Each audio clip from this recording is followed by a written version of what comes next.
مفيش حاجة اسمها ان انت تعملي استثمار النهاردة وهيرجع لك بكرة ب5 6 10 اضعافه مرة واحدة. الحاجات اللي مشهورة ان انت بتقعدي تستثمري بالراحة في البورصة مثلا، وبتستثمري بالراحة في العقارات، وبتستثمري بالراحة في كل الحاجات اللي احنا بنستثمر فيها.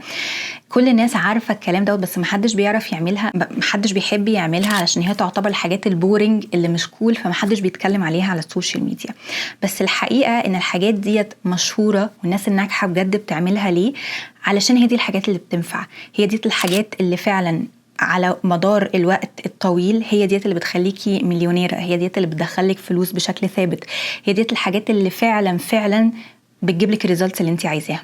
فمفيش حاجه اسمها يلا كويك وين، انا عايزه ابيع حاجه بسرعه ويخش لي مش عارف ايه، مفيش حاجه اسمها كده. فافضل طريقه تنجحي بيها ان يحصل جروث على مدار السنين بالراحه، فتقدري ان انت تكبري بالراحه بشكل تتحمليه، ما ياثرش على حياتك بشكل نيجاتيف، وفي نفس الوقت البيزنس يكبر معاكي. وعلشان دي حاجه ممله قوي ومش اكسايتنج ان هي تتقال على السوشيال ميديا، محدش اكشلي بيقولها.